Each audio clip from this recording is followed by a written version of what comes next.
Hey everyone, Pablo here and welcome to a new video. Wait, before you start this one, this is the second part of the second collab with David. Make sure that you finish this video first, I'll link it somewhere, because this is a continuation of that one. On with it.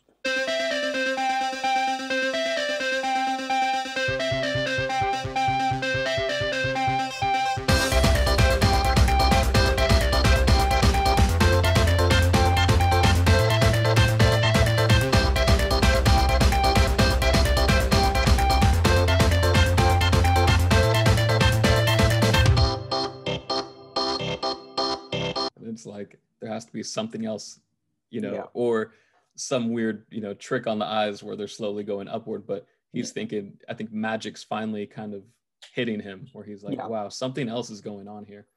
It's like, when all of the reasonable, factual reasons go away, it's Occam's razor. Like, what is the simplest explanation? Oh, yeah, he's really a wizard. Like, this is actual magic. Yeah. And yeah. You're a wizard. Yeah, you're a wizard, Harry. Oh yeah. Good one. Imagine Glocka just in the background. You're a wizard, Baez. Baez. Okay. I'm a what? I really want to know more about the magic system, because it's clearly soft magic, but there is a cost for the magic, which is I really like seeing like a consequence of using magic. You see like Baez being drained after using the magic, and how it might have some consequences, because when Yue and Baez talk, Yue is like, you've been using magic in a maybe frowned upon way. So it's not like, Gandalf throwing around the it's not like anybody carefree, just, oh, I'm a wizard, let me just take control of this. And everything has a cost, and it's great. I feel like any good magic system will have a cost, and that's the first line of description. Sorry, go ahead. No, it's just really intriguing. I want to know more about the magic system. And that's the first line of description. After any time he blows up something, it'll be like, and then Baez, started sweating and breathing heavy, and then you could see, like, no matter how little, even blowing up the chair was like, I think maybe there was a bead of sweat or something. Yeah, but it's good to see that cost. Definitely. Oh yeah, one of the things that I didn't say in the up to the contest is how realistic it is when Giselle has like his one. It isn't the final victory. I think it's like the semi-finals, like before the last battle, confrontational bout, and he's really like, he's just distracted. He's not really celebrating the victory. He's just concentrated in RD. Like it really shows, like, he's in love, he's infatuated, and that dopamine rush is like, no, just RD. I don't care about the victory, just RD. Yeah. And when they start, like when I think it was Brint says, "Yo, do you know Major West's sister?" And I'm like, oh this is about to blow. This is about to blow.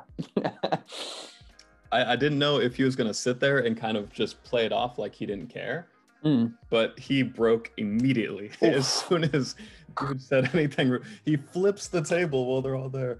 And he's like, "What? I'll cut you like a chicken." And it's like a chicken. And dude's just sitting there like, what the hell? and there is some introspection as well. Like, he's like, maybe I'm overreacting. Nah, I will cut you. He has that moment of like, maybe nope. And he goes and he walks out into the hall and he kind of listens to them pick up the pieces. He's just kind of like, I lost my cool. And that moment when he sat there in the tunnel, I think is another big moment of growth that we see in Giselle. Like, another epiphany. Is like, oh wow, maybe like the only explanation for this outburst of rage is because in love, and that like hits him like a truck. And I think that moment, that epiphany, again, Giselle has had so much growth, and he's like bumped up in my tier list so much because of those moments. Still a prick, still an absolute prat, but I really like seeing that kind of But he has a cool little love arc going on. And learning how to care and not be so like, this is a woman that according to his society, he shouldn't be with because she doesn't have status. Yeah. But he's fallen in love with her anyways. Yeah, exactly. So there's a little bit of growth there for sure. Yeah. And then house. Charlie, what are you doing? Sorry. Get off, Charlie. Oh, yeah. Right after the Maker is that chapter where West beats the out of Ardy. That was one of the not one of the. It was the hardest bit of the book, because you knew there was some tension under the surface between West and his sister, but I don't think you would be able to anticipate the level of wretchedness that was going on in their past. I didn't see that coming at all. I was blown away. And the way they set up that chapter, right? So that is Pharaoh's introduction to the big city, right? Yeah. Because that's when he sees he's like, this wild woman's out here trying to stab the guards, and the guards want to put a spear through her, and he has to, everybody calm down, put your spears down, give me your knife. Let's, he's trying to keep his cool, and she's ready to stab him, and he's just keep my cool, stop. And then eventually she hands it over a very long moment. Yeah. And then he's like, I'm gonna be late. All right, whatever. Goes pressure going up. Yeah, just dials it. Joe Abercrombie, this was such a great chapter because just from a writing standpoint, Joe Abercrombie just slowly turned up the pressure on the character just a little bit. Then he goes to the next guy and he needs weapons. He's like, I need you to, turn back on the forge or whatever it is, to keep making weapons. And this guy is part of the noble class or whatever, and he has a higher status basically socially than West does. Yeah. And so even though in the military, they're the same, outside of that, this guy thinks he's so much better, and West is trying to, he talks about how he breathes out and just I'm like, okay, how can I get this? And the guy just talks to him. He just puts him down, talks crap, and then West kind of blows up on him. And he's like, hey, I need you to do this because blah, blah, blah, whatever. I don't remember the lines, but he starts shouting at the guy. And the guy backs down. The guy totally, and he's like, turn on the forge. And he's like, okay, we'll get it done. And then after that, it's you're getting good at catching it on the... It's second nature now. Just throw it back in. And then we get to Ardy. And it's like, oh man, he finds the note. He hesitates. He knocks at the door and he's thinking, what if she's naked with somebody? And he's pissed off. So he barges in, and then she's there by herself, but she's drinking. And then he finds the note and he flips out. I'm thinking oh no, he's going to go fight Giselle or something. Didn't expect that. And he just loses it and he grabs her, and I'm like, oh no. Yeah, this was my face when I was reading that chapter. I was like, because the gut reaction was, right, so he's going to run out of the room and he's going to be the head of Giselle. When he starts fully punched his sister and banged her head against the wall, wow. I was like, wow. Yeah, and then he grabs her by the throat too. He presses her against the wall and is choking her, and after he's already hit her, blind rage. Just grabs her. Yeah. And then he stops, and he backs up, and he's just talks about how he wishes he could wake up from this nightmare. No, that didn't just happen. No. And then so all this, we have this rising tension, this explosion, and then just to twist the knife in after Joe Abercrombie stabs you, just to twist it, she says, you beat me just how father used to.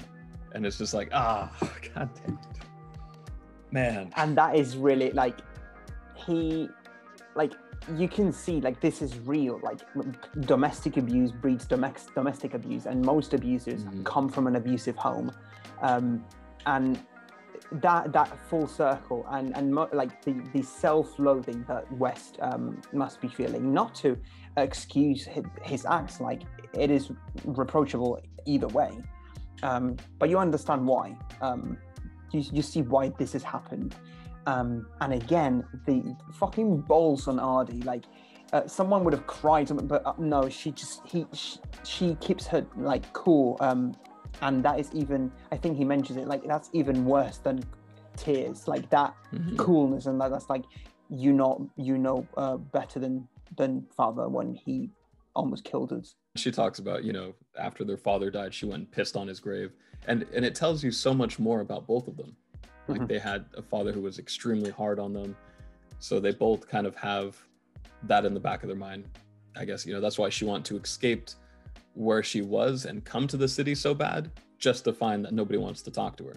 Yeah. And you kind of you get her whole backstory just in that little bit. Yeah, one scene, just you understand the resentment because he abandoned her.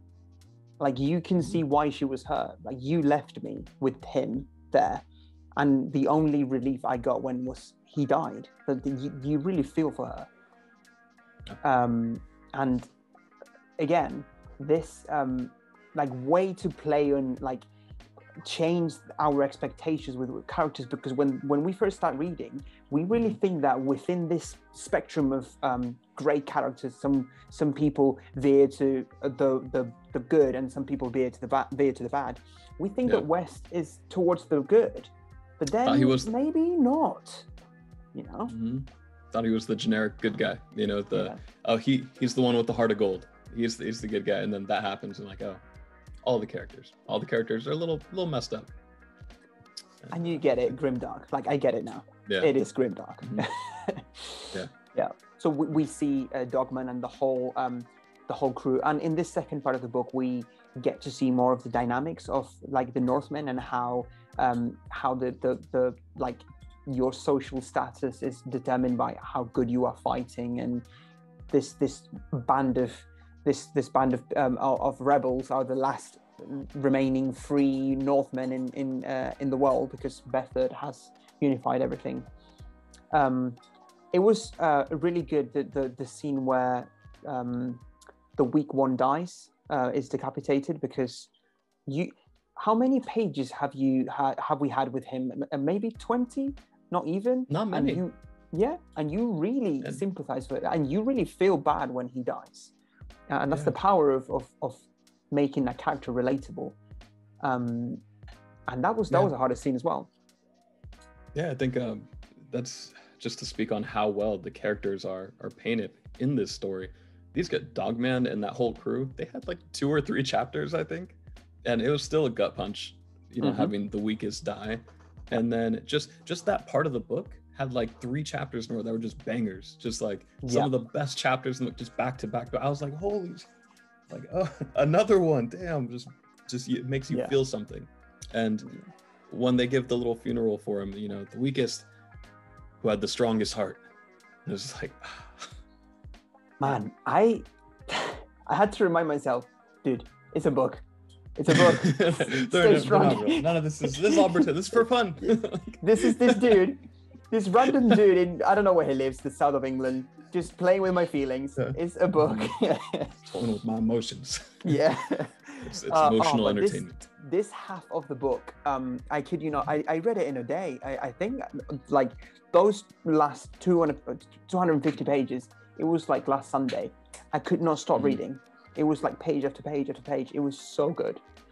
Yes, it's so hard. It's a show of how, like, House of the Maker, then the episode with the chapter with West, and then the Dogman and the rest. It was like boom, boom, boom. Yeah.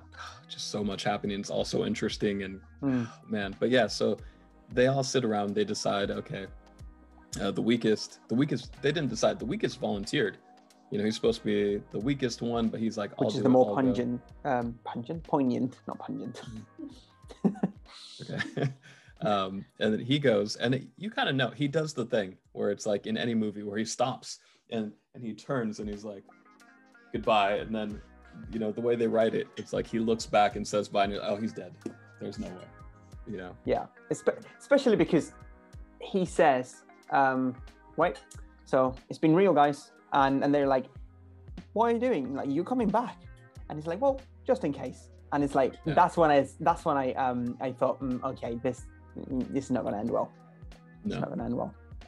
Yeah. And then I think even Black Dow, he cried, and he's supposed to be the one that doesn't care about anybody. Yeah. It's like, but that, despite all the sad stuff, that was a really cool action scene. Yeah. They come back and they're just ready to kill these guys, because they're like, all right, well, they killed the weakest, so now it's time to kill them. And then I like Dogman. He even chases down the like head guy that came back, and they're like, keep him alive, keep him alive. And he looks up and he looks back down, and then he's covered in blood, and he's just like, I don't know what happened. I don't know. His throat slit. He's just like, I think they're like, but they all get it. Yeah. Like, and little like snippets of character development that we get. You know how every time before a battle, the Dogman is like, I'm pissing myself. I really need to piss. That like every time. Tiny bits that really show you like what the character is like. It goes along with the personality of the character, and it's really good. It brings the character's life that much more. He needs to piss. 3 trees again is like, wait for the signal. Nobody, there's no signal. This has to be the signal. Yeah. What is the signal? Yeah. Just when people start dying. It's like, when heads roll. That's the signal. I was going to say something. Oh yeah, I was going to say something about the action. The way that Abercrombie writes action is so good. It reminds me of. Have you seen Kingsman, the film? Yeah. It reminds me of that. It's like so crisp, so clear. It's like almost slow motion when there's an action scene. Like sometimes you read a book, and it happens to me. Sometimes you get lost in the whole confusion of the battle.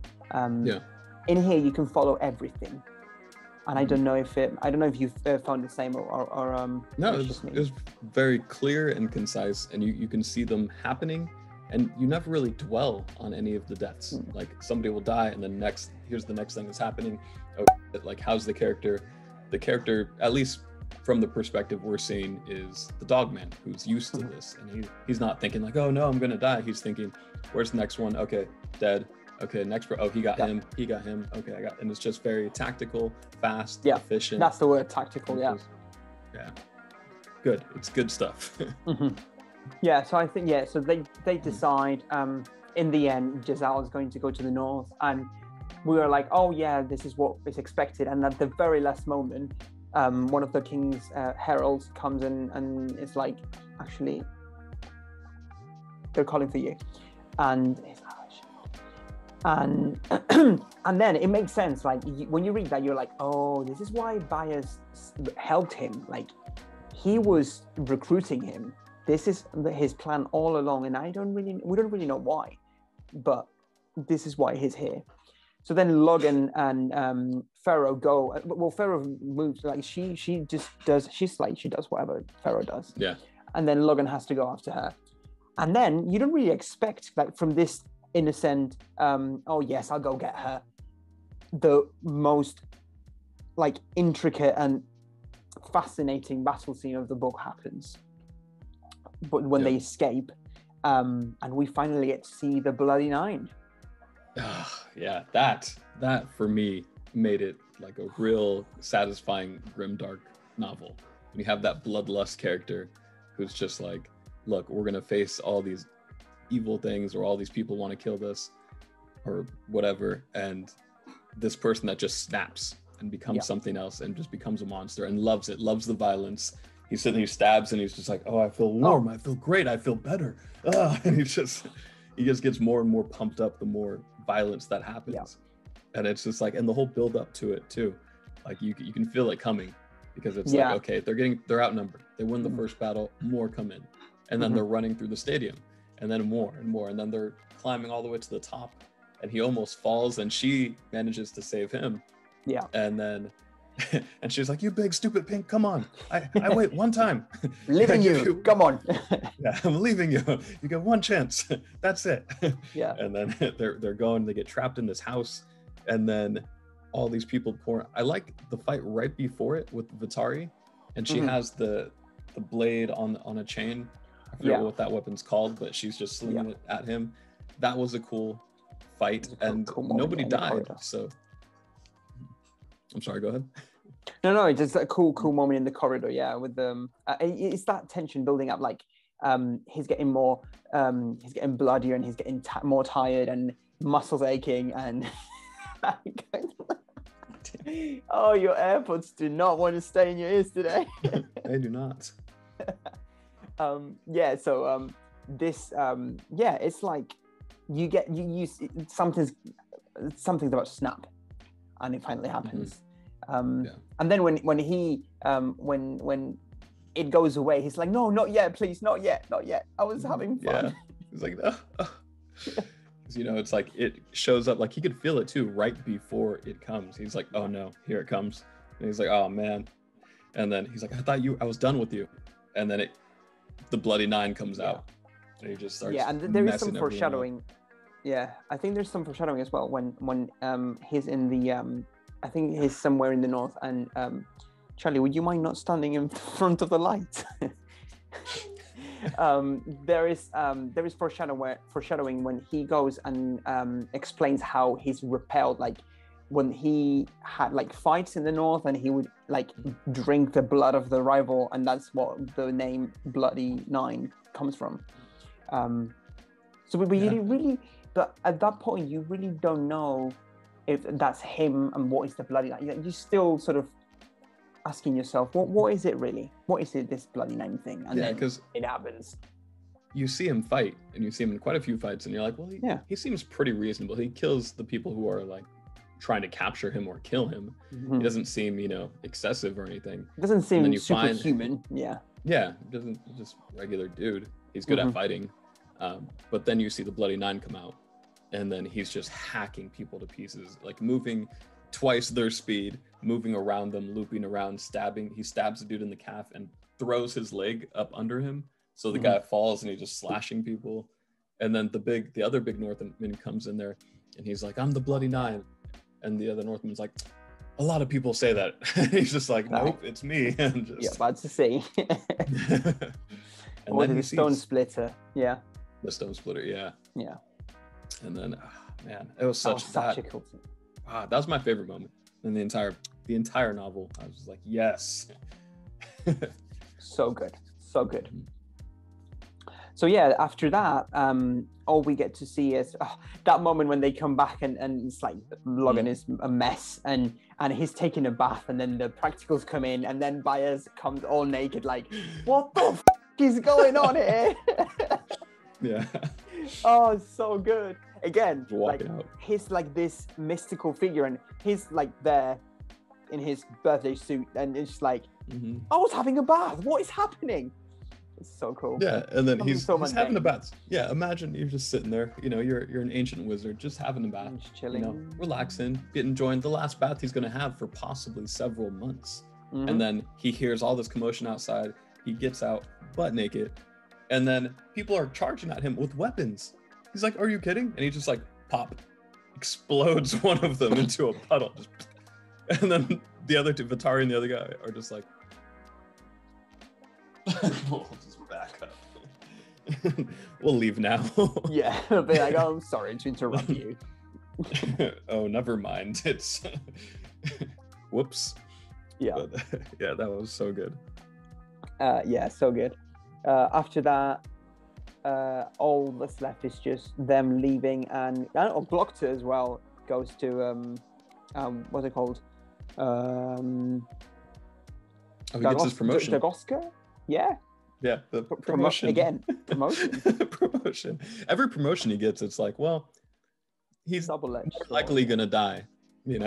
It's like the chance of death just keeps going higher and higher. But it's gonna be interesting, I'm sure. Him and Vitari just out there torturing people. And again, very interesting. I thought that Vitari was going to be like a secondary character, like a brushed off character, like nothing's gonna, but we get to see like some glimpse of what she's gonna be a part of the story in the second book. I'm looking forward to seeing her and Logan have a rematch, because I feel like they had such a good fight to where it's like, they're gonna fight again. Yeah, definitely. It just feels like that. And then she's actually more of an important character, I guess, than Goyle. Because Goyle was the one they kind of set up, and then he shows up, but we actually get a lot more of her. We see her fight, we see her interact with Glotka, and how he loves that she's more hurt than he is, and he tries to walk faster. Yeah. Just because he's like, it hurts, but yeah, I know it hurts her too, so it's worth it. Like Glotka's such a sigma. Yeah. But okay, the last thing I think that we didn't touch on was Glotka's conversation with West. Oh yes. And he finally has a friend. And it's like, that was so like heartwarming. He's a friend. UK. touching. Oh, UK more. And he was sitting there just typical, just what do you call it? Just deadpan Glotka, and just I have no friends. Oh, now what do you want? What do you? And he's like, you never came to visit me. And he was like, what? Your mother never told you? And she's like, or he was like, what do you mean? I tried and she turned me away. She said I was no good for you. And he's like, you came? And it's from that part, he was just like, friend. And I was like, yeah, he deserves to have a friend. Both of them absolutely up people. They should probably hang out together and try to figure out things. Yeah. Oh god. It was a good chapter, especially because the way that like West breaks down and starts crying, and Glotta is like, there, it's okay. Yeah. Glotka's got you. Yeah. So I think a good way to summarize this is that I can't wait to I'm having to stop myself from reading the next book. I cannot wait to read the next book, but I want to maybe pace it out because it's so good. I don't want to finish it in one go. Right. This book was so good. I knew that Abercrombie was good with character work, but I didn't know it was this good. It really is no exaggeration when people say that he's one of the best out there in terms of character work. In terms of plot, you see a plot. It's not really prominent. It's not really there. It's one of those things where I really have a good time seeing the interactions. I wouldn't mind reading another 1,000 pages of these characters just interacting, just chilling together.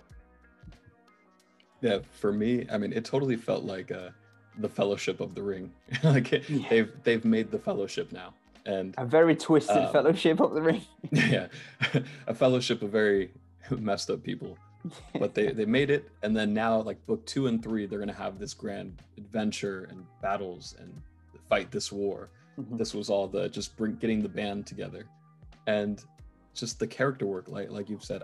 I thought I've heard Joe Abercrombie was good with characters. Didn't think too much about it going into it, and then it blew me away. I had no idea it was. I would have read this so much. I've had this book for a year. I think it was just been sitting on. I was like, I'll get to it. Yeah. Oh man, had I known, it was this good. It's one of those things. Yeah. I can. Yeah. I'm just gonna repeat what you said in that.